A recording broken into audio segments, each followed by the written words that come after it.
Alas 3:30 ng madaling araw kanina, nagbanggaan sa Escoda Shoal ang barko ng Philippine Coast Guard at BRP Bagakay at ang China Coast Guard vessel 21551. Ipinost ng China Coast Guard ang video sa social messaging app. Sabi ng PCG, 2 beses binangga ng Chinese vessel ang BRP Bagakay. Ang China Coast Guard 3104 naman, binangga ang isa pang barko ng PCG na BRP Cape Engaño.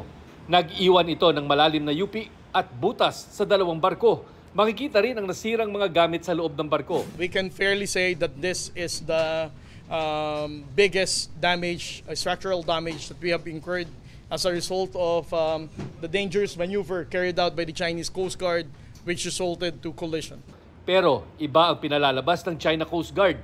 Sabi nila sa kanilang post, Pilipinas nila ang sadyang bumangga sa barko ng China Coast Guard. Sinabi rin nilang biglaan nilang lumiko ang barko ng PCG at bumangga sa kanilang barko. Pero ayon sa National Task Force on the West Philippine Sea, mapanlin lang ang umano'y spliced at edited video mula China. It's a misleading video. It again shows China as the benevolent actor here, no? Allegedly, they were conducting a law enforcement operation controlling the movement of the two ships when in fact, it was not 4410 or BRP Bagakay who ramped 21551. It was the other way around. 21551 in truth rammed our vessel BRP Bagakay 2 times. Ayon sa PCG, ang China Coast Guard 21551 ang ilang beses nang nagtangkang bumangga sa BRP Cabra sa Ayungin Shoal sa Setyembre noong nakaraang taon. Ito rin ang humabol-habol sa BFAR vessel na lumayag wala pang isang buwan ang nakakaraan. Ang BRP Bagakay at BRP Cape Engaño bahagi ng rotation at reprovision mission sa Patag at Lawak Island sa West Philippine Sea. At kahit may sira, tumuloy pa rin ang mga ito sa kanilang misyon. Siguro iniisip nila na itong mga 44-meter vessels na to will be reinforcing the presence of Teresa Magbuanmo. Bago ang insidente, ipinotesta ng China ang pananatili sa Escoda Shoal ng BRP Teresa Magbanwa dahil panghihimasok daw ito sa anilang soberenya. Dumaan na raw ang China sa diplomatic channels para itigil ng Pilipinas ang panghihimasok daw natin at paalisin ang mga barko roon.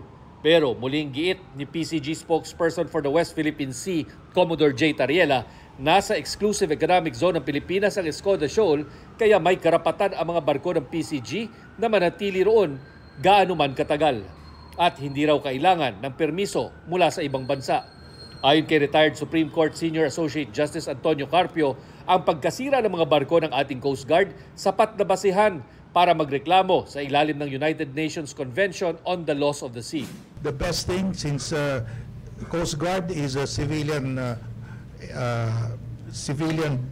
vessel, this is now governed by UNCLOS. It's unlike Ayungin Shoal, which is a military activity. This is a civilian activity. We can go to UNCLOS and sue China for damages, and the tribunal will reaffirm that that is part of the EEZ, and that will again debunk China's 10-dash line. Sa isang pahayag, kinundena ni U.S. Ambassador to the Philippines Mary Kay Carlson ang dangerous maneuvers ng China Coast Guard na naglagay sa panganib sa buhay ng crew at ikinasira ng 2 barko ng PCG. Sinusuportahan daw ng Amerika ang karapatan ng mga kaibigan, katuwang at kaalyado sa ilalim ng international law. Para sa GMA Integrated News, ako si Chino Gaston ng inyong saksi. Mga kapuso, sama-sama tayong maging saksi. Mag-subscribe sa GMA Integrated News sa YouTube at para sa mga kapuso abroad, samahan niyo kami sa GMA Pinoy TV at sa www.gmanews.tv.